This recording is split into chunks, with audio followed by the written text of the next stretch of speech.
नमस्कार सर। नमस्कार जी, नमस्कार। सर आजकल कैंसर एक बहुत बड़ी बीमारी की तरह से फैल रही है।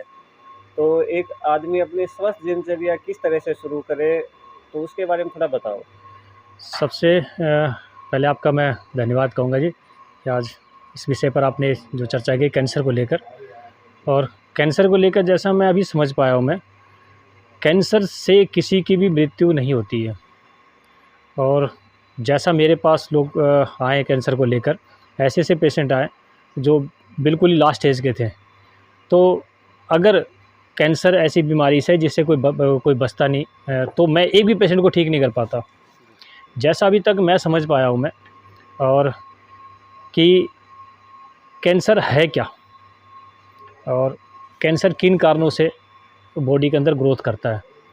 तो उसमें मैंने देखा कि जो हमारा जो दिनचर्या है, अगर हम उसको सही रखते हैं तो बड़े आराम से अपने आप को कैंसर से मुक्त कर सकते हैं हम।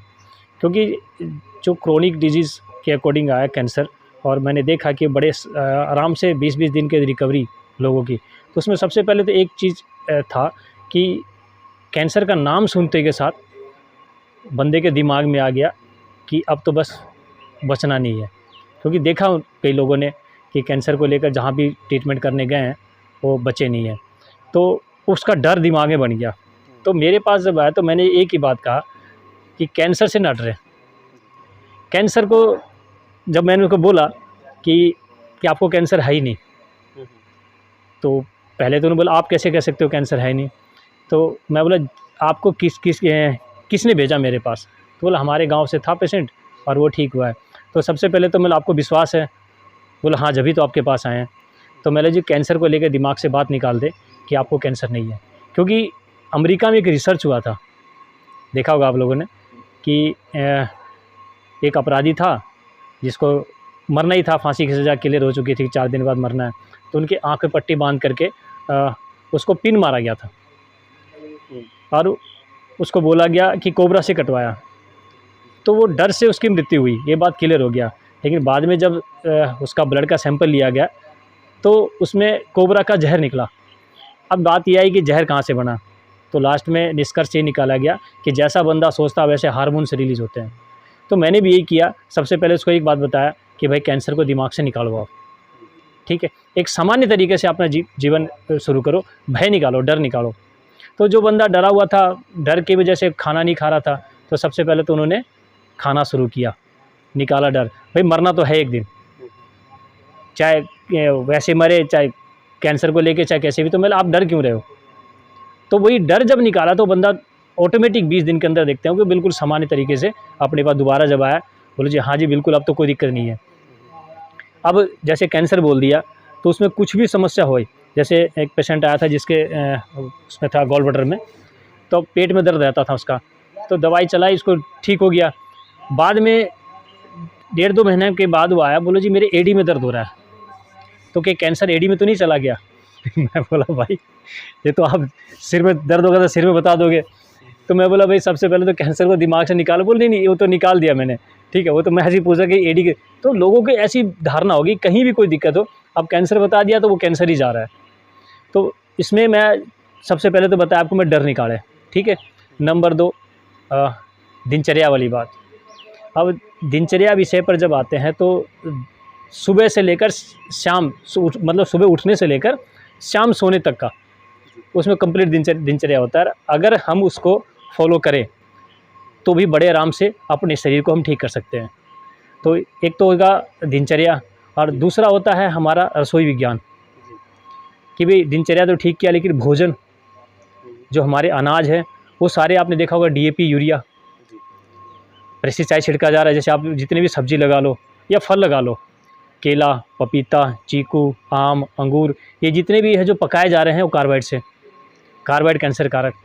तो अब किसी को भी बताते तो बोले अब क्या, किस चीज़ से बचे? अनाज क्या घर उगा लें, सब्जी क्या घर उगा लें, चलो सब कुछ कर रहे तो फिर फल क्या घर उगा लें, क्या चीज़ कर सकते हैं? तो पॉसिबिलिटी नहीं है कि हम सब चीज़ को ठीक कर लें। तो उसमें रसोई विज्ञान के अंदर हम कोशिश करें जितना भी हमें अनाज अगर ऑर्गेनिक मिल रहा है तो ले ले। फल अगर मान लो ऐसा कोई मिल रहा है, फल के अंदर 2-3 फल ऐसे हैं जैसे नारियल, उसमें केमिकल प्रोसेस नहीं होता है। दूसरा है अपना अनार में भी कार्बाइड नहीं लगता। तो ऐसे फल ले लें आप जो कार्बाइड से नहीं पकाए जा रहे हैं। और अदरवाइज मान लो पपीता है, जैसे कच्चा ले आएँ, कच्चा पपीता अपने घर में पका ले, वो खा ले। तो फलों के अंदर तो ये चीज़ है। और फिर भी मान लो कि आप हर चीज़ तो ठीक नहीं कर पाते, तो उसमें बताया गया गौमूत्र। अगर हम गौमूत्र का सेवन करते हैं तो जितना भी टॉक्सिन हमारे बॉडी में जा रहा है तो उसको बड़े आराम से गौ माता का गौमूत्र उसको निकाल देता है। तो फिर गौमूत्र का विषय देखा मैंने, जो बाज़ार में लोग गौमूत्र बेच रहे हैं गौमूत्र के नाम से, वो अर्क है। और अर्क भी आपने देखा होगा प्लास्टिक के बोतल में दिया जा रहा है। तो प्लास्टिक के बोतल में तो पानी भी ख़राब हो जाता है, सबको पता है। तो फूड ग्रेड का नाम बता के लोगों को मतलब माइंड वॉश किया जा रहा। तो मैं तो एक ही बात कहूँगा, बाज़ार से कोई भी गौमूत्र के नाम से कोई भी दे रहा वो ना ले, सीधा गौ माता से ले।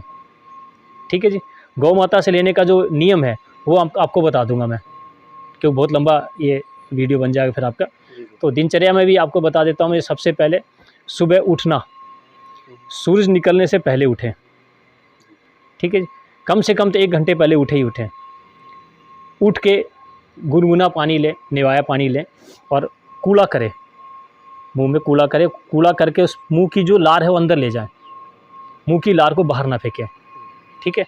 पानी पीने के बाद जैसे ही आप गुनगुना पानी पियोगे, आप देखोगे मुंह से मूलाधार तक की सफाई। गुनगुना पानी सिर्फ सफाई के लिए है। जैसे कोई भी मान लो तेल की बोतल है, हमें साफ़ करना है तो हम गर्म पानी का प्रयोग में लेते हैं। तो ऐसे ही हमारा शरीर भी एक तरह से लगा लो कि हमें सफाई के लिए ही सुबह का गुनगुना पानी पीना है। और कई लोग हैं जैसे चाय पी के जाते हैं फ्रेश होने, कि भाई चाय नहीं पियेंगे तो शेड्यूल पास नहीं होगा। तो आप जिनको भी ऐसी समस्या है जो चाय पी के जाते हैं, वो भी उतना गर्म पानी पी लें जितना गर्म चाय पीते हैं, ऑटोमेटिक फ्रेश होने जाएंगे। फ्रेश होके आने के बाद जो दांत की सफाई करते हैं, तकरीबन लोग पेस्ट का इस्तेमाल करते हैं, जिसमें कोई भी XYZ कोई भी पेस्ट का इस्तेमाल ना करें। पेस्ट की जगह आप देखोगे हमारे पुराने समय में हमारे दादाजी या बुज़ुर्ग जो थे वो नीम के दातुन की करके या फिर नमक तेल हल्दी से, कोयले से, राख से करते थे। सबके दांत ठीक थे। और आप देखोगे जब भी कोई पेस्ट का इस्तेमाल करते हो तो मुंह सूख जाता, लार नहीं बनती है। और हमारे मुंह की जो लार है वो एल्कलाइन है और बॉडी एसिडिक है, तो हमें बॉडी को एल्कलाइन ही करना है। तो आप जब नीम के दातुन करोगे या फिर नमक तेल हल्दी से करोगे तो मुंह में लार बनेगी। तो सुबह का जो दांत की सफाई है आप नीम के दातुन से करें। ठीक है। अगर किसी के दांत कमज़ोर हैं, नहीं कर पा रहे हैं, तो नमक तेल हल्दी से कर लें। तो आप किसी भी बुज़ुर्ग से पूछेंगे कितनी मात्रा नमक की, कितनी हल्दी की, तो वो आपको बता देंगे। अदरवाइज़ आप जैसे 1 चम्मच हल्दी है उसका 1/4 आप हल्दी ले लें और अंदाज़ा से थोड़ा सा सरसों का तेल डालें ताकि वो मतलब भुरभुरा रहे, बिल्कुल गीला ना हो। तो ये हो गया अपना मंजन का। दांत की सफाई के बाद होता शरीर की सफाई। तो जब भी स्नान करें तो आप देखो जैसे हम गंगा जी जाते हैं नहाने के लिए, कितना ठंडा पानी होता है, एक छींक तक नहीं आती है। क्योंकि जब भी हम गंगा जी जाते सबसे पहले पैर डुबोते हैं। तो नीचे से स्नान करें, नीचे पानी डाल, सीधा सिर पर पानी ना डालें। नहाने के बाद आज अपना आता है सुबह का, लोग अभी तो ब्रेकफास्ट वाला सिस्टम है, नाश्ते का सिस्टम हटाएं। तकरीबन लोगों ने ब्रेड, बिस्किट, सुबह का नमकीन ये खाना शुरू किया, तो ये बिल्कुल बंद करें। सुबह का खाना भरपेट खाएं। अब कई लोग कहते हैं भूख लगेगी तभी तो खाएं। आप मेरा जो दिनचर्या है ये इस्तेमाल करके देखना, एक दिन आपको करना, दूसरे दिन से अपने आप भूख लगने लगेगी। तो सुबह का खाना भरपेट खा लें। कभी भी ये ना नाश्ता वाला सिस्टम हटाएं। आप देखो हम भगवान के पास जाते हैं और भगवान से हाथ जोड़ कहते हैं हे भगवान हमें 2 वक्त की रोटी दे देना। कभी ये नहीं कहते कि 3 वक्त की, 4 वक्त की। तो 2 वक्त के पीछे एक पूरा विज्ञान छुपा हुआ है। अगर हम 2 वक्त का खाना खाते हैं, सुबह का खाना भरपेट, आप भरपेट खाना खाओगे तो दोपहर में भूख लगेगा नहीं। ठीक है। अब भूख लगेगी आपको शाम को 4 से 5 बजे के बीच में। तो शाम का खाना सूर्य छुपने से पहले खा लें। जब शाम की भूख लगती है ना तब खा लें।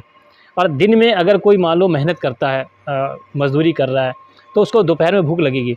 तो भूख लगे तो आप खा सकते हो। तो खाने में क्या है, जैसे अपना चना, मूंग, मोठ, इसको अंकुरित कर ले और अपने बॉक्स में रख लें। वो चबा के खाने वाला भोजन कर ले, जो फ्राई किया हुआ नहीं हो, पकाया हुआ ना हो। तो दोपहर का आप ऐसा कर लें। और शाम का देखें कि आप 4 से 5 बजे के बीच में जो भूख लगने का कारण है, वो कारण ये है कि हमारा शरीर 5 चीज़ से बना है, मिट्टी, वायु, जल, अग्नि और आकाश, पूरा पंचतत्व। जब ये मिट्टी, वायु, जल, अग्नि, आकाश में सूर्य निकलता है तो हमारे शरीर में भी जठर अग्नि अमास एक्टिवेट होता है। जब तक सूर्य है तब तक हमारे शरीर में अग्नि है। सूर्य छुप गई, अग्नि बुझ गई, इसके बाद आप देखोगे अगर भोजन करोगे तो भोजन पेट में सड़ेगा, ठीक है, पचेगा नहीं। तो सूर्य छुपने से पहले भोजन कर ले। अब मान लो रात हुई और भूख लगी तो फिर मैं कहता हूँ माँ का दूध यानी गौ माता का दूध पिएं। अब गौ माता के दूध को आप देखोगे पहले हम मिट्टी के हांडी में गर्म करते थे, मिट्टी में जमाते थे, हाथ से भी लोते थे। अब भी वही कर ले आप कि मिट्टी के बर्तन में ही दूध को गर्म करें, ठीक है। नहीं तो फिर पीतल में करते हैं, लेकिन स्टील में, एल्यूमिनियम में ये बर्तन धीरे धीरे अपने, मैं तो कहता हूँ घर से हटा दें। और राजीव दीक्षित का आप सीडी सुनोगे तो उन्होंने बताया भी होगा एल्यूमिनियम के बर्तन के बारे में, और तकरीबन सबको पता भी है एल्यूमिनियम कितना खतरनाक है। और घर में जितने भी बर्तन हैं, मैं तो कहता हूँ धीरे धीरे आप पुराने में आ जाए। पित्तल, तांबा, कांसा, लोहा और मिट्टी, यही बर्तन होते थे हमारे पास। अब सबको हटा के स्टील, एल्यूमिनियम, नॉन स्टिक लिया है। तो दूध जो है आप मिट्टी के हांडी में गर्म करें, ठीक है जी, और मिट्टी में जमाएं और हाथ से बिलोएं, क्लॉक एंटी क्लॉकवाइज। तो अगर दूध और दही आपको सेवन करना है तो 2 बजे से पहले, दोपहर से पहले दही और छाछ ले सकते हैं। कभी भी शाम को सूर्यास्त के बाद दही और छाछ का प्रयोग ना करें, ठीक है। रात में फिर आपको माँ का दूध यानी गाय का दूध ही पीना है। अब रसोई विज्ञान के अंदर मैं छोटी सी बातें आपको बता दूं। हमारे रसोई घर के अंदर राजीव दीक्षित जी कहते थे कि 4 जहर जो है, सबसे पहला सफ़ेद जहर के नाम से बताया था उन्होंने, चीनी, ठीक है जी। चीनी आप देखोगे जब भी कभी भी आप चीनी खा रहे थे, एक बार शुगर मिल में जहाँ चीनी बनती है वहाँ जाके देखें तो कभी ज़िंदगी में चीनी नहीं खाएंगे। तो चीनी की जगह आप देसी खांड यानी पीला या देसी गुड़ यानी काला वो ले सकते हैं। दूसरा नमक भी तकरीबन आपने देखा होगा घरों में पहले हम खाते थे डले वाला, धोते थे, सुखाते थे, पीसते थे, बारिश के टाइम पे पानी छोड़ता था, हांडी में रखते थे। अब ये जो हम नमक खा रहे हैं, जो पैकेट वाला नमक आ रहा है, आप देखोगे वो फ्री फ्लो, पानी नहीं छोड़ता। उस पैकेट पर देखोगे उस पर लिखा होता है एल्यूमिनियम सिलिकेट, और वो जो सीमेंट में मिलाया जाता है। तो फ्री फ्लो करने के लिए उसमें एल्यूमिनियम सिलिकेट डाला गया है। तो मैं कहता हूँ कि आप किसी से भी पिसाया नमक ना ले। सेंधा नमक का डला आता है, आप देखोगे जो बेचते हैं, लाहौरी नमक के नाम से आ रहा है, तो उसको खुद कूट पीस के छान कर खुद ही तैयार करें। नमक बीपी की सबसे अच्छी दवा है। आपकी हाई या लो बीपी है, आप सिर्फ नमक चेंज कर ले अपने घर में, सभी चीज़ों में आप वही खाएं सेंधा नमक, तो ऑटोमेटिक आपका, आप देखोगे 1 से 1.5 महीने के अंदर आपका बीपी कंट्रोल आ जाएगा। तो नमक चेंज कर ले, चीनी बदल लें। तीसरा जहर है वो है सफ़ेद दूध, यानी आप देखोगे जर्सी का दूध, गौ माता का दूध हल्का पीला होगा, ठीक है। तो गौ माता का दूध ही इस्तेमाल करें, पैकेट बंद दूध ना लें। पैकेट बंद दूध में मेलामाइन मिलाया जाता है जो कि पथरी करता है, और जर्सी का दूध तो आपको पता ही किसी लायक नहीं है, तो वो ना लें। तो कोशिश करें कि भी माँ का दूध यानी गाय का दूध ही लें। गौ माता के दूध में बोरोसिन नाम का एक तत्व पाया जाता है जो ब्रेन को शार्प करता है। आप देखोगे 4 भैंस है, उसमें उसका एक पाडा छोड़ के देखो अपनी माँ को नहीं पहचानेगा, और हज़ारों गाय में उसका बछड़ा आप छोड़ के देखो अपनी माँ को ढूंढ लेगा। यानी उसकी जो सेंस पावर है वो बहुत अच्छी है इनसे, अपने भैंस के पाडे से। तो अपने बच्चों को हम अगर चाहते हैं कि भाई पाडे की तरह ना हो, यानी भैंस का पाडा दूध पीने के बाद कोने में नींद निकालता है। आप देखोगे जब भैंस का पाडा होता है तो उसको उठा के दूध पिलाना पड़ता है, और गाय का बछड़ा एक बार दूध पी ले उसके बाद आपके हाथ नहीं आएगा। तो मैं तो चाहता हूँ अपने बच्चों को आप बछड़े की तरह देखना कि भाई उछल कूद करे, ना कि कोने में बैठ के अपना नींद निकाले। तो गाय का ही दूध अपने बच्चों को पिलाए, और भी चाहे किसी भी कीमत में मिले, ठीक है जी। क्योंकि दूध जो है एक तो बोरोसिन नाम का तत्व बताता है, दूसरा जो विटामिन डी बताते हैं, आप देसी गाय को देखोगे धूप में बैठी मिलेगी, ठीक है जी। और जर्सी को देख लो आप, जर्सी को आप धूप में बांध के दिखा दो, हाँफने लगेगी, ठीक। तो धूप में क्या होता है कि इसकी जो सूर्य केतु नाड़ी है वो सूर्य से क्रिया प्रज्ञा ऊर्जा को सोखती है। आपने देखो जब भी देखो उसका पीलापन आता है, तो देसी गाय का दूध पिलाएं। और 3 जहर हो गया अपना। चौथा जहर है वो गेहूं की रोटी। आप देखो, हाँ, गेहूं जो है, मैं जब छोटा था, जब मैं अपनी बता दूं, तो जैसे किताब में झिल चढ़ाता था या पतंग चिपकाता था तो आटे के लिए बनाता था। फेविकॉल पहले पॉसिबल नहीं था भाई सबको मिल सके, तो आटे से ही हम चिपकाते थे। गेहूं को छोड़कर आप और किसी अनाज से किसी भी चीज़ को चिपका के दिखा दो, जौ से, चने से, बाजरे से, मक्के से, नहीं चिपकेगा। ये गेहूं हमारे हाथों में भी चिपकता है। और आपने देखा होगा पहले हमारे यहाँ मेहमान आता था तभी गेहूं की रोटी बनती थी। मांडा कहते थे कि भी हम मेहमान आए, बटे हुआ है हमारे यहाँ हरियाणा में, तो मांडा बनता था। तो गेहूं की रोटी कभी कभी बनती थी वार त्यौहार में या मेहमान आता था। तो पहले हम खाते थे जौ, ज्वारी, बाजरा, चना, मक्का। तो अब वही पुराना सिस्टम अपना लें कि मोटा अनाज खाएं, तो गेहूं से भी दूर रहें। आप गेहूं को छोड़ के देखना, शुगर जिन जिन लोगों का है बढ़ा हुआ है, गेहूं का अवॉइड करके देखिए आप। और शाम का खाना सूर्य छुपने से पहले खाएं, ऑटोमेटिक आपका देखेंगे कि शुगर कंट्रोल आ जाएगा। 4 जहर ये हो गया जी। और बाकी रिफाइंड तेल आपने देखोगे तो रिफाइंड तेल बिल्कुल घर से हटा दें। राजू भाई कहते थे जो तेल हम लगा नहीं सकते तो उसको खा भी नहीं सकते। आप देखो रिफाइंड को कभी सिर पर लगा के देख लो, या कभी देखा आपने किसी को रिफाइंड तेल से मालिश करते हैं? नहीं। ठीक। और सरसों का तेल देखो हम मालिश भी करते हैं और खाते भी हैं। ठीक है, तो ये दोनों चीज़ आपको ये उदाहरण काफ़ी है कि ये तेल वही खाना चाहिए जिसको हम लगा सकें। नारियल भी देख लो आप, नारियल को भी हम शरीर में लगा सकते हैं और खा भी सकते हैं। ठीक है, जो हमारे यहाँ जो भी तेल हो रहा है, तो जिस एटमॉस्फेयर में जो अनाज हो रहा है वो हमारे लिए अनुकूल है। तो हमारे यहाँ हरियाणा के अंदर आप देखोगे कि तकरीबन सरसों की पैदावार ज़्यादा होती है, तो सरसों का तेल खाएं। और इधर चल जाए महाराष्ट्र की तरफ तो नारियल, तो वहाँ पर ज़्यादा नारियल प्रयोग करते हैं। तो ये हो गया तेल के बारे में बता दिया, 4 जहर बता दिया आपको। मसाले जितने भी हम खा रहे हैं, तकरीबन आप देखोगे हल्दी बाज़ार से पीसी पिसाई लेके आते हैं, तो पीसी पिसाई हल्दी ना लाएं, घर में ला के पीसें। बाज़ार से कोई भी मसाला पिसा हुआ ना लें, क्योंकि हल्दी हमारे लिए सबसे बेस्ट एंटीबायोटिक है। पहले जब हमें चोट लगता था तो हम हल्दी का फोड़ा लगा लेते थे। ठीक है, हल्दी खून भी बहता था तो हल्दी लगा लेते थे। तो हल्दी में करक्यूमिन है जो कि आपके कैंसर के सेल्स को भी कंट्रोल करती है, बढ़ने नहीं देती है। तो मैं तो ये कहूँगा सबसे पहले जो कैंसर को लेके बात थी, कैंसर से डरे नहीं, और आप इस दिनचर्या को करके देखें। और राजीव भाई के जितने भी विचार हैं, जितने भी सीडी हैं, आप उनको सुने। उसमें उन्होंने पानी के बारे में बताया है कि पानी कैसे पीना चाहिए, पानी का तरीका क्या है। तो वो सारी बातें मैं अगली वीडियो में अगर होगा तो मैं आपको एक नेक्स्ट टाइम आपको बताऊंगा। सर, आपने हमारे व्यूअर्स को बहुत ही अच्छी जानकारी दी, इसके लिए आपका बहुत बहुत धन्यवाद। चलो जी, नमस्कार।